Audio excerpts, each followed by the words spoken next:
오늘 김상욱 교수님하고 저하고 다녀온 곳이 있죠? 한국은행에 가면은 거기 화폐 박물관이라고 있어요. 야, 여기를 들어가 보는 건 처음이에요. 한국은행. 한국은행 우리나라의 금융에 대한 그런 중요한 결정을 하는. 중앙은행. 은행을 감독도 하네요, 한국은행이. 그러니까 무엇보다 이제 유일한 화폐 발행 기관. 화폐의 역사와 화폐에 대한 의미 이런 거를 쭉 전시를 해놓은 건데 굉장히 잘 만들어 놨더라고요. 재밌었고요. 야, 오늘 사진도 엄청 찍었어요. 맞아, 맞아. 저희 집 금고인 척하면서. 자, 들어오시죠. 제 금고입니다. 하면 이제 5만 원권으로 만들어 놓은 600억의 규모를 볼 수 있고요. 1m 세로에 2m짜리 직육면체면은 600억이더라고. 5만 원짜리. 생각보다 부피가 안 크네요. 안 커요. 저도 놀랐어요. 600억이 생각보다 그 007 가방 정도로 만들었을 때 무게가 어느 정도 되고. 들어봤어요. 네, 이게 5억이에요. 5억. 아, 오, 5억. 5억. 들만한데요? 그 다음에 그 지폐, 우리나라 지폐에 자신의 얼굴을 넣어주는. 자, 하나 보여드릴까요? 자, 우리 이렇게 찍어. 잘 웃었어요. 네. 이런 일이 생길까요? 저희가. 사실 그 화폐와 관련된 범죄를 얘기하려고 하는데 화폐 위조와 관련된 아마 가장 그 유명한 사건은 77246 위조 지폐 사건이에요. 77246. 77246. 5,000원권 지폐를 위조한 것인데 근데 일련 번호가 이거는 하필이면 다 77246으로 똑같기 때문에 그래서 이제 이 위조 지폐에 붙여진 그 이름이고요. 5,000원권 위조 지폐는 올 들어 지난 3월까지 모두 2,045장이 발견이 됐습니다. 특히 이 가운데 77246이라는 일련 번호가 들어간 위조 지폐가 모두 1,900여 장이 발견돼 전체의 95%를 차지했습니다. 지난 2004년부터 발견이 됐는데요. 최근 3년 동안 13,000여 장이나 발견이 됐습니다. 지난해 같은 기간에 1,790장보다 14% 정도 증가했습니다. 2004년부터 거의 10년 가까운 시간 동안 끊임없이 만들어서 이거 유통을 시켰던 거고요. 아, 썼구나. 네, 5만 장 가까이 만들었다니까 한 2억 5천만 원 정도? 적은 액수는 아니에요. 그러네요.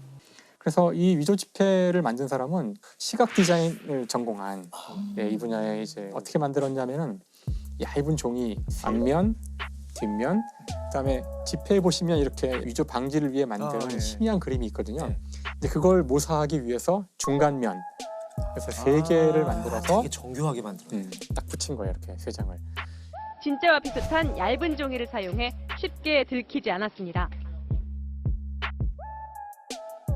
물론 전문가들이 보면 바로 알죠. 하지만 이제 이 지폐를 사용할 때 주로 노인들이 보통 있는 CCTV가 없고 노인이 운영하는 가게만 골랐습니다. 위조 지폐로 껌 한 통을 사고 거스름돈을 챙겼습니다. 아주 싼 걸 사는 거예요. 그러니까 그럼 이제 5,000원이니까 뭐 거스름돈 이제 그걸로 이제 돈을 가서 만들어 간 거죠. 컴퓨터와 컬러 프린터를 이용해 정교하게 만들어졌습니다. 진짜 지폐와 나란히 놓고 봐도 가려내기가 어려울 정도입니다. 지난 2005년부터 만든 가짜 돈은 2억 2천만 원 정도로 추산됩니다. 금년 들어와가지고 5,000원권 위패가 증가세가 굉장히 높아졌다는 겁니다. 그래서 저희가 한군에 상당히 우려를 하고 있는 상황이 되고 있습니다. 그걸 잡아야 되는데 잡히지가 않고. 그게 은행으로 들어가야 알 수 있잖아요. 맞아요. 시중에서는 거의 사람들이 몰랐고 이게 은행에 들어올 때마다 잡히는 거예요. 은행에서 이제 그걸 검사하니까 결국 이제 이것 때문에 2007년에 정부에서는 원래 계획보다 5,000원권만 땡겨서 1년 먼저 바꿔요. 이거 못 잡아가지고.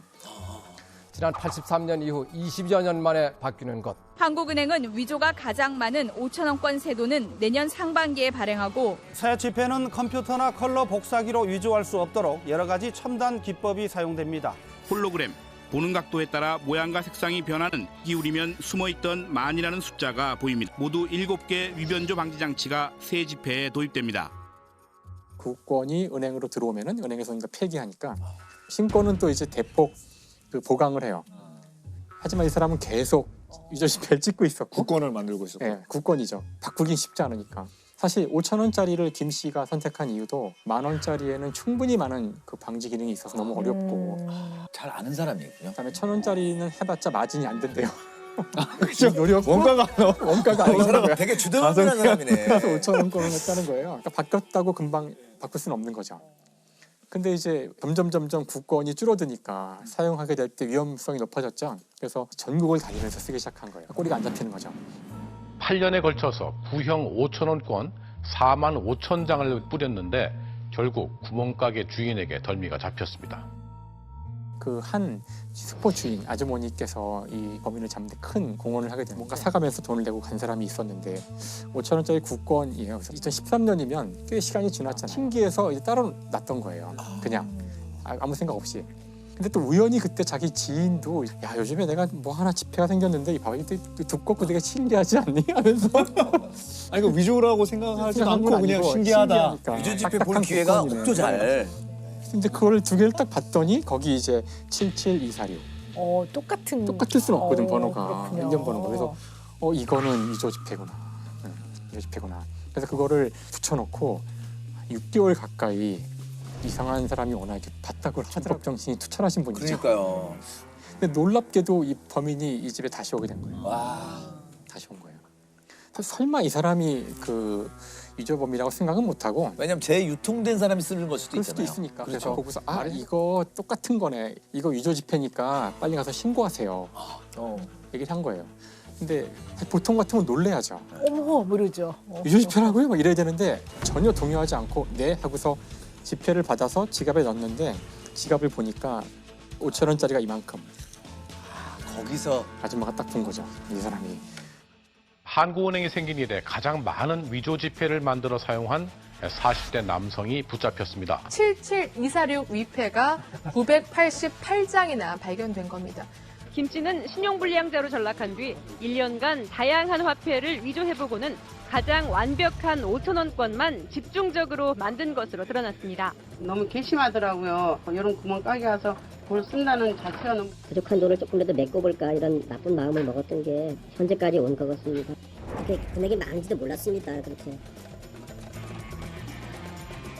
왜냐면 하나 만들기도 쉽지 않은데 제가 보기에는 2억 5천을 찍어서 실제로 가져가는 2억이 안 될 것 같거든요. 나머지는 비용을 써야 되니까. 뭐 그렇겠죠. 인건비. 아니 근데 그 노력과 애씀을 일을 하시면 그러니까요. 그 돈 버셨을 것 같은데. 그 노력으로. 네, 그 노력으로. 오늘 저희가 갔을 때 그 위조 지폐 판별법 그런 것도 봤는데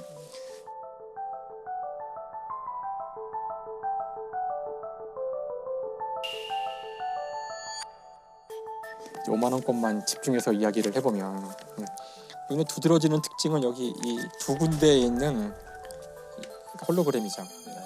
각도에 따라 보이기도 하고 보이지 않기도 하고 특히 이 가운데 있는 이 은색 선은 입체 모양이라 이게 이렇게 움직일 때 다르게 움직이거든요. 그다음에 여기 희미하게 이제 신사임당 얼굴이 보이거든요. 각도를 바꾸면 빛을 비추면은 이렇게 봐도 보이고요. 근데 이거는 이제 아까 그 위조범은 위조했던 거죠. 세 겹을 띄워 넣어가지고 이 뒤에 이 5만이라는 숫자는 각도에 따라 색깔이 바뀌거든요. 그렇네요. 네, 바뀌고요. 뭐 5만 가지가 들어있고요. 이런 장치라든가 그다음에 우리 눈엔 보이지 않는데요. 이걸 자외선에 넣었을 때만 보이는 패턴들이 있어요.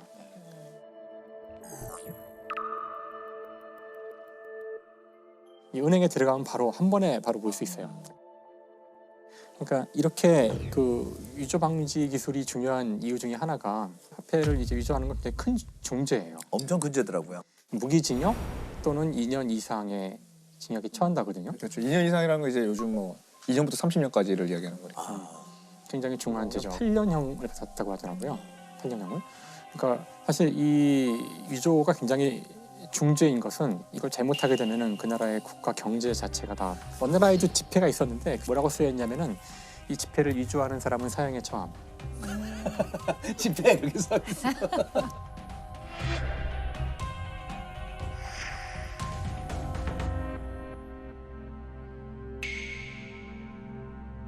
그 지폐를 마음대로 만드는 것이 국가의 근간을 흔들 수 있기 때문에 실제로 이제 전쟁이 벌어지면 적국의 위조 지폐를 만들어서 뿌리는 게 아주 흔한 일이었어요. 혼란을 가지기 위해서. 독일군이 2차 세계대전 때 영국을 상대로 벌였던 이제 베른하르트 작전이라는 게 있어요. 그 작전은 1942년에 이제 시작된 건데 화폐를 만드는 그 전문가들을 유태인 수용소에서 차출해가지고 작센하우젠 수용소의 19구역에 그 전문가들을 모아요. 그다음에 파운드화를 만들어서 원래 계획은 그거를 이제 뿌리는 거예요. 비행기로. 왜냐면 그 지폐를 많이 만들긴 했는데 이 작전이 시작됐을 때쯤에 벌써 제공권을 벌써 독일군이 거의 상실했기 때문에 이 지폐를 결국 뿌리지 못하고 각종 작전에 사용해요. 그 외국에서 활동하는 스파이들이라든가 아니면 외국에서 구입해야 되는 것들은 가서 파운드화를 완벽하게 위조한 걸로 사오는 거죠. 잘 만들었나 보죠, 되게. 당연하죠. 독일의 기술력이 국가가 하는 거니까. 전쟁이니까. 참 안타까운 거죠, 사실. 그래서 이때 만들어진 이 파운드의 양이 거의 10조 원에 달하는 양을 만들었대요.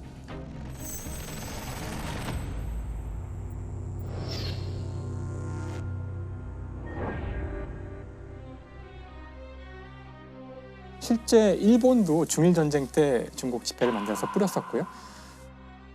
그에 대응해서 바로 이제 중국도 엄청나게 화폐를 또 찍어서 새 화폐를 만들고 저희도 마찬가지였다고 하더라고요.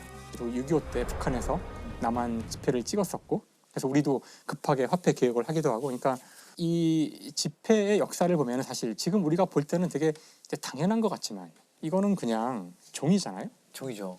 상당히 많은 범죄의 동기는 이거를 이제 얻기 위한 거잖아요, 사실은. 과연 이제 돈이란 뭘까? 이제 이런 질문을 자연스럽게 이번에 이제 하게 됐는데, 그래서 유조 지폐의 역사에서 특히나 이제 그 물리학이 또 중요한 역할을 하기 때문에 저희가 얼마 전에도 뉴턴 얘기를 한 적이 있었어요. 자주 나오죠, 여기. 그 주식 그 얘기할 때도 했었지만 아마 1697년일 거예요. 뉴턴이 조폐국 감사로 이제 임명된 것이.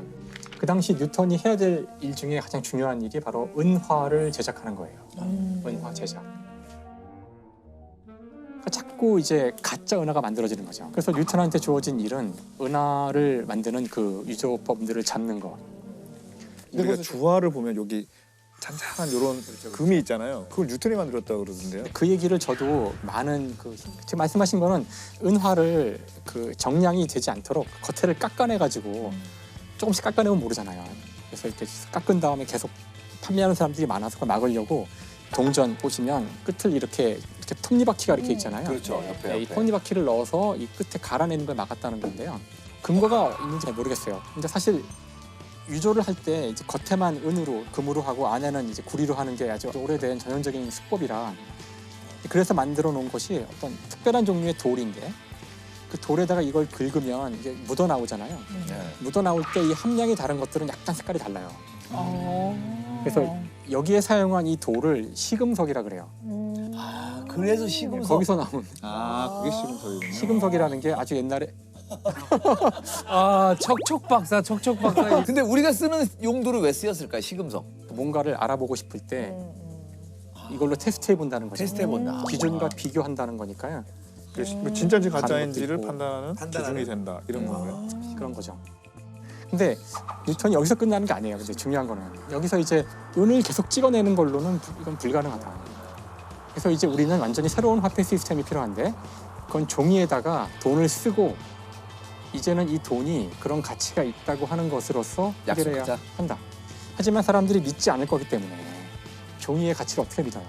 처음 종이돈 나왔을 때 좀 혼란스러울 것 같아요. 따라서 이 종이는 언제든지 은행에 가져오면 가장 가치가 있는 금속인 금과 교환해주는 조건, 언제든지 금으로 바꿔줄 수 있다는 그런 믿음을 준 지폐로서 가치를 보증한다. 그런 아이디어를 내게 되죠.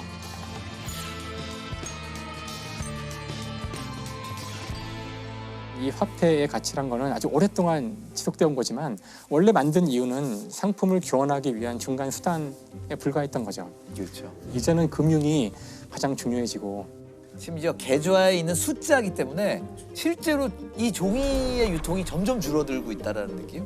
화폐 자체를 유지할 일은 없어지지만 숫자는 사실 어떤 의미에서는 더 바꾸기가 쉬울 수도 있어요. 계좌 이체해달라는 거잖아요. 그냥 화폐 뭐 뺏을 필요도 없는 거잖아요. 그러니까요. 최근 가상화폐 시세가 급등락을 반복하면서 가상화폐를 개발했다고 사람들을 속여서 수십억 원을 가로챈 일당이 붙잡혔습니다. 가상화폐 시장의 불안정성을 우려하는 목소리가 크지만 이른바 코인 대박을 꿈꾸는 2030 세대는 넘쳐납니다. 지금 우리가 마치 뉴턴의 시대에 새롭게 도입된 지폐 시스템과 같은 과연 비트코인이 화폐의 역할을 할 것인가? 정부가 그 가치를 인정하거나 사람들 모두가 어느 날 갑자기 그래 비트코인이라는 그 프로그램에 있는 숫자들이 의미가 있어. 금과 같은 가치가 있다고 모두 믿으면 돼요. 그게 잘 안 된다면 지금과 같이 불안정성이 큰 막 널뛰기 하듯이 가치가 변하는 이 상황에서 아직 화폐라고 보기 힘들고 이 돈이라는 게 어이없게 만들어진 약속 같긴 해요. 사실 이거는 그냥 빈 껍질인데 빈 껍질이 자신을 100배, 1000배로 불리면서 이 자체가 어떤 중요한 가치가 있는 것처럼 믿기 시작한 거죠, 인간이. 근데 저는 꼭 그렇게는 생각을 안 해요. 법률적으로는 그래도 이게 연동이 막 돼 있는 거죠. 이게 그냥 종이가 아니라 법적 권리라는 게 항상 스며들어 있기 때문에 자유와 권력이 거기 화체돼 있는 거잖아요. 자유를 확보해 놓는 느낌. 근데 별로 자유가 요만큼 있어가지고요. 이 돈 얘기는 저는 이렇게 결론이 날 것 같았습니다. 되게 재미있게. 자, 우리 정재민 시민관께서는 법률가가 아닌 작가로서 갔다 온 데가 책과 인쇄박물관이라고. 책과 인쇄박물관. 네. 저도 하나 인쇄를 직접 해왔습니다. 아이고, 네, 아주 비싸지는 않은 선물입니다. 청첩장. 보통 이게 청첩장 돌릴 때 이렇게 하시거든요. 꼭 와주세요. 어디서 해? 며칠이야? 이거 정말 쓸데 있는 거네요. 범죄 잡박사. 되게 향수가 불러일으키는 인쇄네요. 이씨 어디였죠? 쌍시옷이 따로 있나 보다. 쓸. 아니 이거 찾기 힘들어서 그냥 딴 글자 쓰겠는데? 옛날에 이거 책 만들 때 계속 이렇게 빡빡하게 다 채워야 되는 거죠? 네, 빈칸이 없이. 빈칸이 없이, 그죠? 야, 이게 보통 일이 아니네요. 이 책을 한 권 다 쓴다. 이거 참 예쁘네. 이게 인쇄기인가 봐요. 정말 대단한 거였죠. 이게 지식을 막 일반 대중한테 퍼뜨릴 수 있다는 게 그게 다 힘이고 권력인데, 지식이라는 것이. 인쇄기를 동원해서 카피할 수 있는 권리가 카피라이트인 거예요. 그 저작권이라는 건 거기서 발달된 거죠. 그 인쇄할 수 있는 권리, 인쇄기를 돌릴 수 있는 거를 승인할 수 있는 권한이 저작권이었던 거죠. 근데 그게 이제 인쇄술이 발전됐기 때문에 그거를 베끼는 사람들이 나타나고. 저는 공모전을 좀 많이 했었거든요. 공모전. 저희 한 10여 년에 걸쳐서 한 2번 상을 받았는데, 제가 이분은 한 번에 5번을 수상한, 자기 작품이 아닌 남의 작품으로 그렇게 해서 최근에 아주 많이 알려진 그 사건을 좀 소개해 드리려고 합니다. 다른 작가의 소설 속 거의 모든 문장을 베껴서 자신의 작품인 것처럼 공모전에 출품한 사람이 있습니다. 손 씨는 이렇게 훔친 글로 5개의 문학상을 탔고 상금 270만 원도 챙겼습니다. 올해 1월에 한 젊은 대학생 작가가 SNS에 실은 글이 뿔이라는 소설로 백마 문학상을 받은 작가의 글이었습니다. 제 글을 도용한 분은 저의 소설 뿔이로 5개의 문학상을 수상했습니다.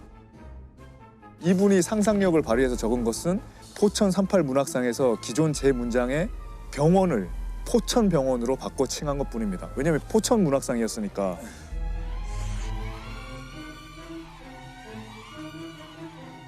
그 나머지 똑같다는 거예요? 네, 다 똑같은 거예요. 네.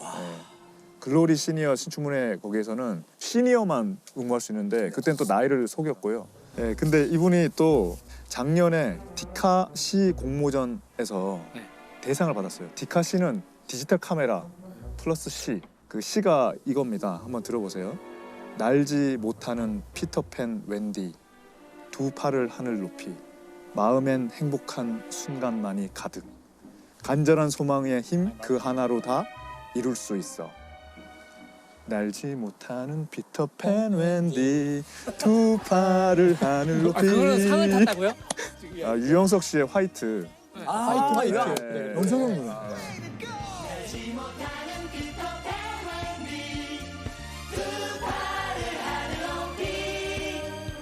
그 노래 가사를 그냥. 네, 그래서 대상 받았어요. 상금도 받고. 대상? 네, 대상. 주최 측에서 왜 이렇게 베껴서 했냐라고 물어봤더니 현상 공모 안내문에 디카만 직접 찍으라고 했지 시를 직접 쓰라고 하진 않았다. 근데 디카도 딴 데서 가져온 거거든요.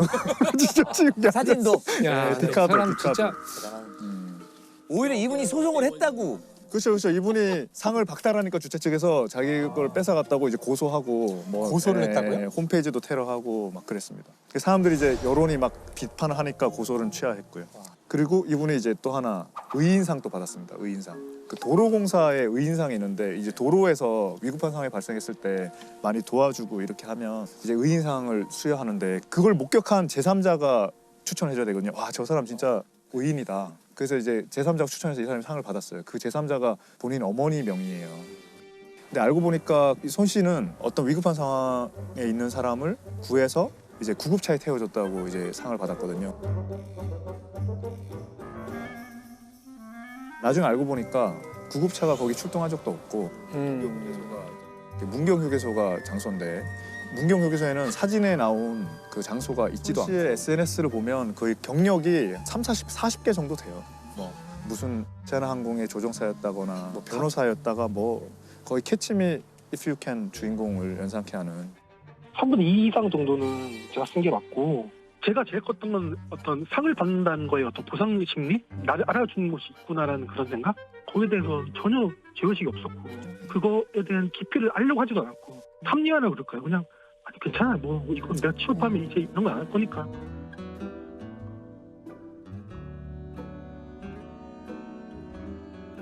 거짓 행동 그리고 남의 걸 훔쳐서 자기 경력 쌓고 네, 리플리 증후군이라는 말 있잖아요. 원래 그 태양을 가득히라는 그렇죠. 영화에 나오는 이제 그렇죠. 등장 인물의 이름이잖아요. 아랑드롱이나 친구의 행세를 하는.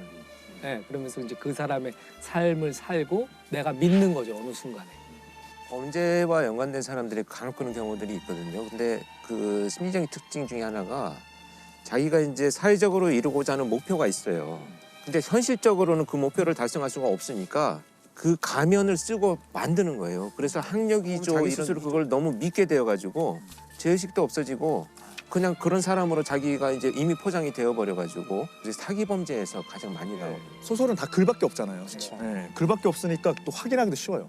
글만 그렇게 비교하면 되니까. 그 표절 소송을 판단하는 판사 입장에서도 되게 쉬운 거예요. 이렇게 비교하면은. 근데 이제 우리 음악 소송은 되게 표절을 판단하기 너무 어려워요. 맞아요. 음악은 또 판사들도 다 거의 문외한이고 음악 자체에 권리가 있다는 생각은 전혀 못했어요. 1800년대까지도. 네. 근데 이제 그러다가 어느 날 프랑스 카페에서는 1800년대에 이제 점점 음악을 틀기 시작한 거예요. 손님을 모으기 위해서. 근데 어느 날 어떤 음악의 작사자와 작곡가가 같이 밥 먹으러 가는데 거기서 자기 노래를 틀고 손님을 막 모집하고 있는 거예요. 손님이 엄청 오는데 자기한테 아무 물어본 적도 없고 자기한테 돈을 주지도 않고 근데 돈은 이 사람은 카페 주인은 너무 많이 벌고 그러니까 밥을 먹다가 좀 억울하다 그래서 밥값을 안 낸 거예요. 나 못 내겠다. 밥값이라도 못 내겠다. 그때는 이게 권리라고 생각을 못했는데 그거에 음악에 대한 권리, 연주권이 있다는 생각은 상상도 못한 거예요. 당신들 여기서 나오는 음악이 내 음악인데 내가 밥값을 내야 되냐고 뭔지 뭐 이렇게. 그렇죠. 그런 일이 있는데 너무 억울해서 밥값을 안 내겠다 했더니 파리 법원에서 소송이 붙은 거예요. 그래서 법원에서 그 전에 법이 있었으니까 손해배상 해줘라. 네가 얻은 수익을 좀 줘라. 이렇게 이야기된 거죠. 그러면 그게 이제 완전히 새로운 법이 된 거죠. 판례가 됐네. 그때 밥값을 안 받았다면 저작권 개념이 어떻게 됐을지 모르겠네요. 소송을 간 게 다행이네요. 우리 저작권자들에게는. 그러네요. 근데 음악에서는 제가 보니까 제일 유명한 그런 표절 소송이 비틀즈 멤버 중에 이 조지 해리슨이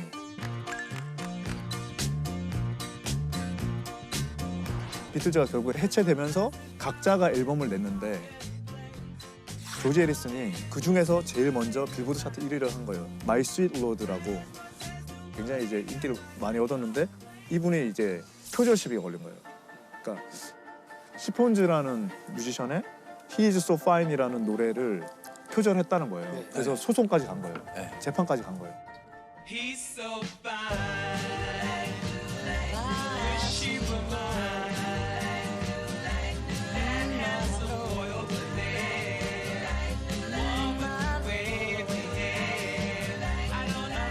그 조지 해리슨도 들어보니까 진짜 닮은 거예요. 네, 그걸 인정한 거예요. 진짜 닮았다. 그렇지만 난 절대 본 적이 없다. 그랬더니 결국에는 공방 끝에 법원에서 무의식적 표절을 처음으로 인정합니다. 의식은 없었지만 의도적이진 않지만 표절은 표절이다. 그래서 그때 돈으로 50만 불 물어주는 걸로. 네. 음악에서 표절이 더 문제되는 게 그 판단 기준이 전문가가 아니라 일반인 기준이거든요. 네. 그리고 느낌까지 판단 대상돼요. 그러면 저같이 음악 잘 모르는 사람은 대충 좀 비슷하면 느낌 비슷하고 비슷하네 이렇게 모래시계라는 따라라라라 따라라라라 따라라 해리네 테마인가 그런데 나중에 누군가 이건 태진아의 미안해.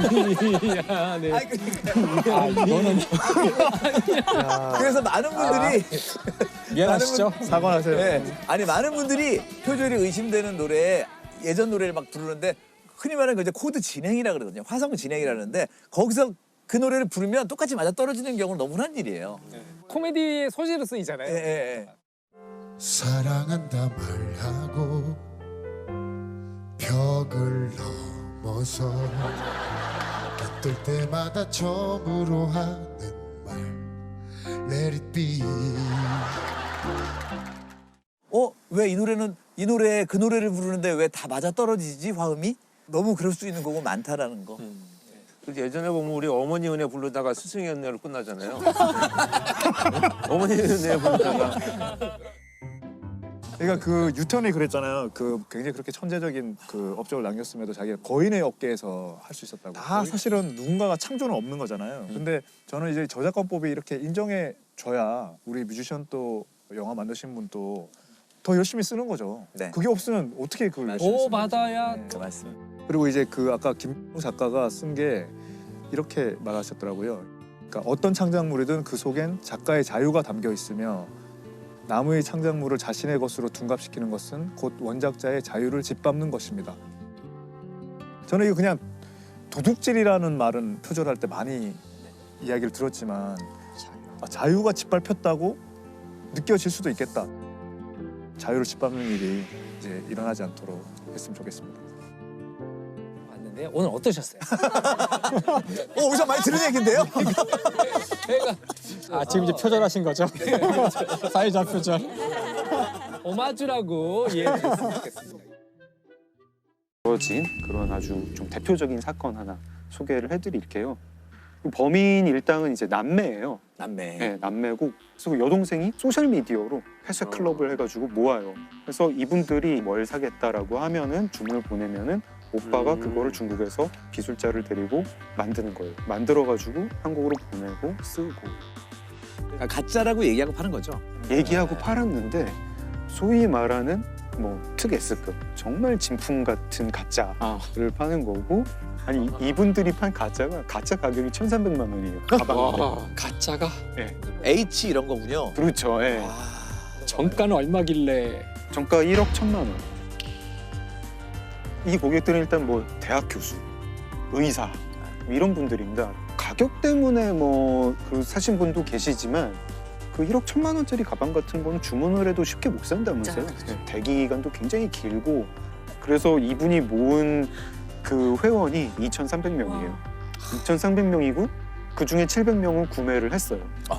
그래서 이거를 이제 적발을 했는데 회원제 사이트에서 중국산 특 S급 가짜 명품을 팔아 34억 원의 수익을 챙긴 남매가 검거됐습니다. 붙잡힌 A씨 남매는 블로그와 밴드에 가짜 명품 사진을 올리는 방식으로 판매 사이트 회원을 2,000명 넘게 모았습니다.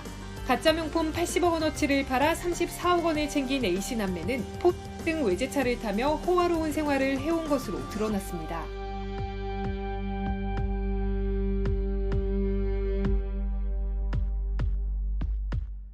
근데 이런 사건 같은 경우에는 진짜 지적재산권을 가진 그 회사가 고소를 해야지 범죄가 성립이 되는 건가요? 아니면 그냥 적발할 수 있는 건가요? 적발할 수 있는 겁니다. 네.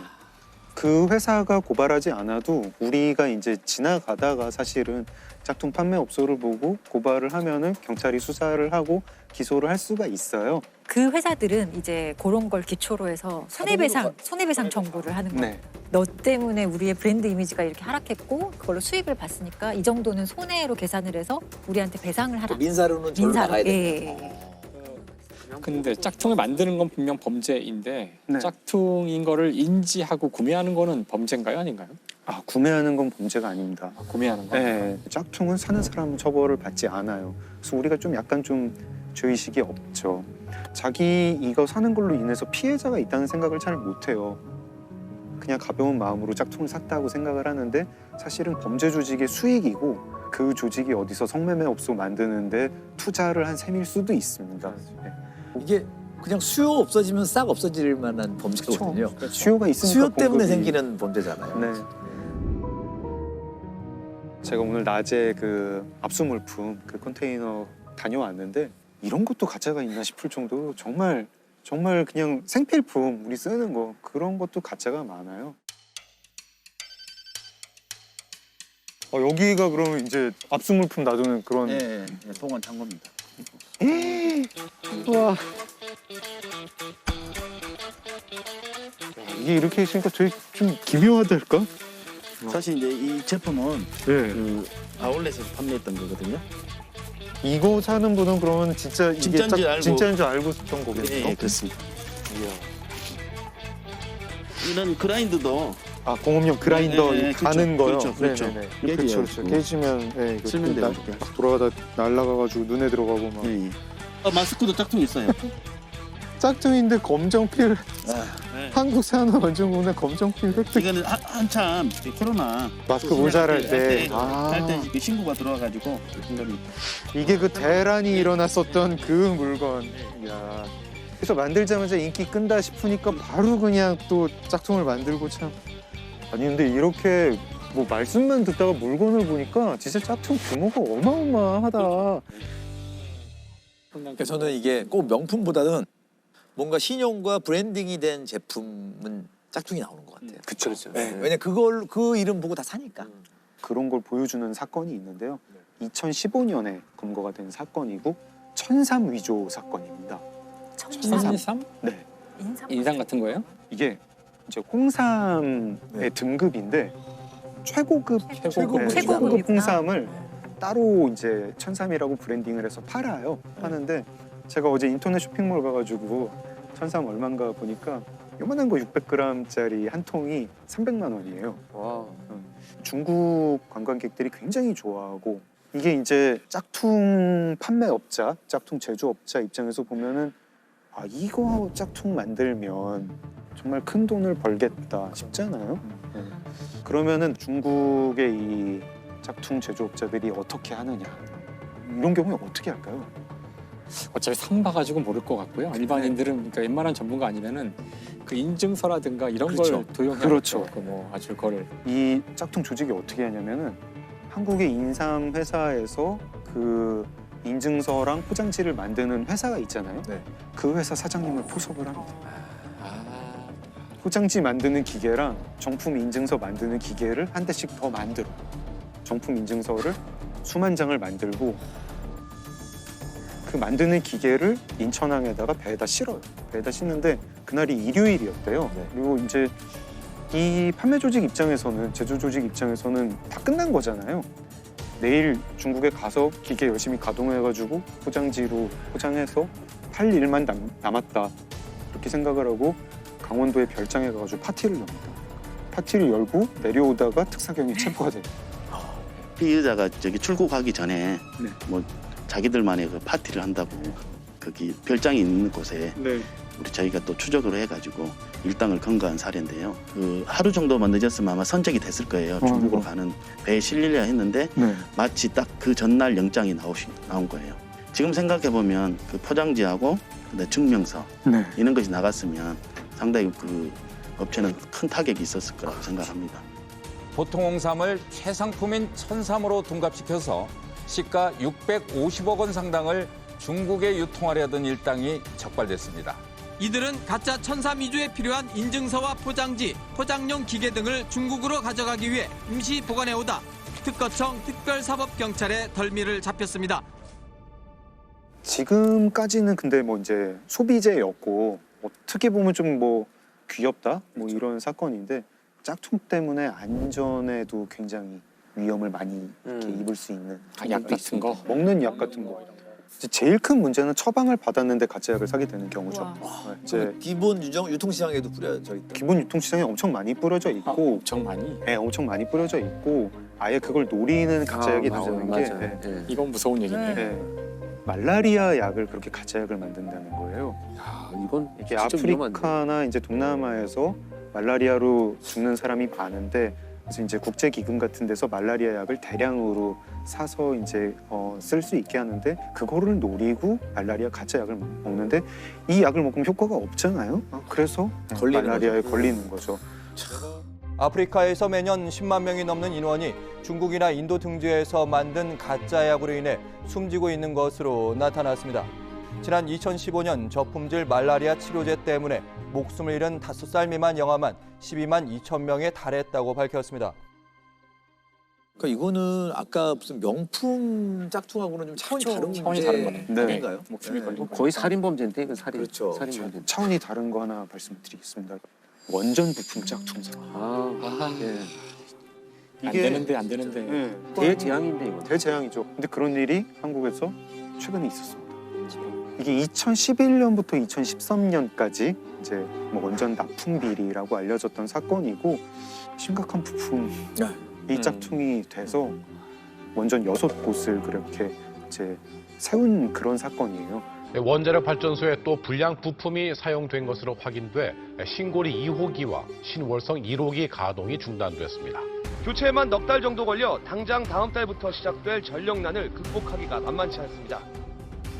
그때의 그 문제의 부품은 뭐냐면 제어용 케이블이라고 하는 케이블인데요. 원전에서 사고가 났을 때 안전 설비가 원전을 이제 차단하는 그런 설비가 있는데 그때 신호를 보내는 그런 케이블이에요. 굉장히 중요한 거. 사고가 났을 때 엄청난 거잖아요. 엄청나죠. 그게 가동을 네. 안 되거나 이러면. 네. 만약에 이 케이블이 제대로 작동하지 않았다. 그러면은 사고가 났을 때 방사성 물질을 차단하지 못할 수 있습니다. 완전히 어마어마한 일이 벌어지는 거죠. 사실 이런 케이블은 엄청난 압력에서도 가동이 돼야 되고 엄청난 온도에서도 가동이 돼야 되고 굉장히 이제 기술이 중요한 그런 케이블이니까 한국 민간 인증기관에 맡겨요. 그 한국 인증기관이 다시 캐나다에 있는 시험기관에 또 보내가지고 또 여러 가지 테스트를 하게 해요. 근데 캐나다에서 불합격 판정이 돼요. 이게 높은 온도에서 작동하지 않는다. 네. 불합격 판정을 받으니까 어떻게 하지 하다가 그냥 합격한 걸로 고치자. 위조를 하자. 가짜 그 짝퉁 부품을 이건 이제 진품이라고 할 수 없죠. 이걸 보냅니다. 그걸 위조를 한 사람이 누구였냐면 한국수력원자력의 간부 그리고 대기업 전선회사의 간부 그리고 이걸 인증해야 되는 인증기관 대표. 와, 다 이게 조직적인 범죄네요. 범죄죠. 원전 부품의 시험 성적서를 위조한 혐의로 기소된 업체 간부와 이에 가담한 검증업체 한수원 직원들에게 중형이 선고됐습니다. 원자력 발전소에 불량 케이블을 납품한 혐의로 기소된 전선 업무 고문에게 징역 12년의 중형을 선고했습니다. 피해액이 얼마나 될까요? 피해 규모가 9조 원에서 12조 원 이렇게 얘기를 엄청난 해요. 규모네. 네, 엄청난 규모죠. 9조에서 12조. 네. 그게 원전 세워야 되고 그 원전 이미 들어갔던 거 다 부숴가지고 교체해야 되고 원전 세운 동안에 더 비싼 에너지로 전기를 공급을 해야 되고 우리나라 2013년에 전력 수급 위기가 한번 왔었는데 그 원인 중에 하나입니다. 네. 이게 이제 사건이 밝혀지게 되는 경위 중에 하나가 그거예요. 근데 후쿠시마 원전 사고가 나가지고 우리는 어떤가 하면서 감사를 했는데 협력업체들이 이제 제보를 합니다. 저 협력업체 이상하게 테스트를 빨리 받아. 부품 보증서를 이상하게 빨리 받아. 이런 걸로 제보를 해서 수사가 들어간 것도 있고 마지막에 이 전선 제어 케이블 건은 결국은 이제 내부 고발이었습니다. 내부 고발 아니면 이런 것도 힘들죠. 이거를 이 상태에서 잡았던 게 맞아요. 다행이라고 볼 수도 나중에 있고. 사고가 나서 네. 심지어 원인을 못 찾을 수도 있잖아요. 그럴 수 있죠. 그러면 네. 이거 어마어마한 사고가 나면 엄청난 거고. 그러니까 항상 이게 안전과 관련된 것에는 좀 과도할 만큼 주의를 기울여도 되는데 사실 거기에도 이제 우리가 항상 그 효율이나 빨리빨리 하는 원전에 대해서는 그 안전성 때문에 사람들이 걱정을 많이 하고 그걸 이제 우리가 믿고 계속 가동을 하도록 하려면은 그런 전 과정이 투명하게 언제나 유지가 돼야 되는데 사람들이 못 믿게 되면 결국은 할 수 없게 되는 거죠.